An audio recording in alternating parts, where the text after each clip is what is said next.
L'échange doit être organisé, autour des sujets sur lesquels nous sommes d'accord, point aux textes qui vont dans la direction du gouvernement. Le ministre responsable des relations avec le Parlement, comme François Bayrou, était très clair 64 ans. C'est le cœur de la réforme. Et ce n'est pas négociable. L'autre camp, largement mobilisé contre la réforme des pensions. Les intentions sont très différentes. Si on me dit, vous ne pouvez pas en parler, ils quitteront la pièce ou nous partira, a lancé le numéro 1 du CFDT sur les informations de France. Deux commandes de jour très différentes ainsi. L'âge de la retraite. Au menu ou non, la question sera abordée, admet le député de la Renaissance Mathieu Lefèvre. Interrogé par 20 minutes.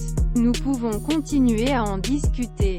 Mais le texte ne sera pas modifié. Le camp majoritaire.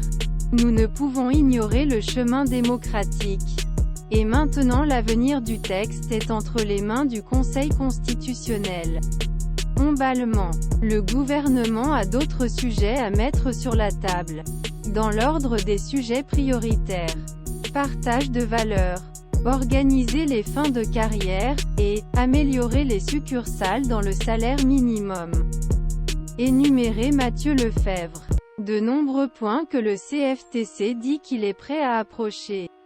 Mais après les pensions, si Elisabeth Borne écoute nos propositions, à l'âge de début, cela débloque tout, explique Pascal Cotton. Ce qui est certain, c'est que nous discuterons des pensions, a déclaré Laurent Berger, et travaille parce qu'il va avec pension.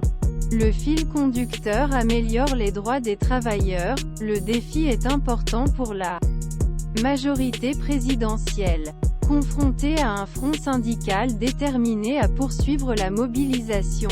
Après avoir refusé recevoir les syndicats en janvier, Emmanuel Macron avait critiqué le « manque de propositions » des organisations salariales lors sa visite aux 13h de TF1 et France 2.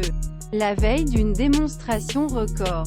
Il n'y a pas eu de refus, répond Mathieu Lefèvre, qui balaie les tensions actuelles en se concentrant sur « les moyens de reconnecter ». Il y aura une réforme après les pensions. Il veut conserver, dans lequel les organisations sociales auront un rôle majeur à jouer. Le fil conducteur est d'améliorer les droits des travailleurs. Vous ne pouvez pas le faire sans eux, insiste le Val-de-Marne député, sur la question du partage des entreprises. La Renaissance élue veut également organiser l'équilibre des pouvoirs avec les employeurs.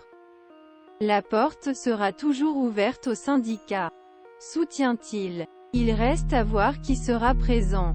Lefèvre. Non, les syndicats. Le CFDT et le CFTC ont donc confirmé leur participation. Mais je ne suis pas sûr que l'intersyndicale arrive complet et uni. La faute d'un CGT enchevêtré dans un congrès orageux. Nous ne pouvons pas aller de l'avant sans eux. Cela n'est pas fait, a déclaré Pascal Cotton, qui veut attendre que la nouvelle direction définisse une stratégie commune.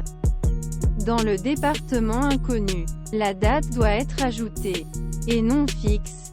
Le nombre d'éléments laisse ce risque de déception à cette réunion, avertisse le secrétaire général de UNSA, Laurent Escure, avec effet qui serait désastreux, et un jour de 6 prendrait autre tour.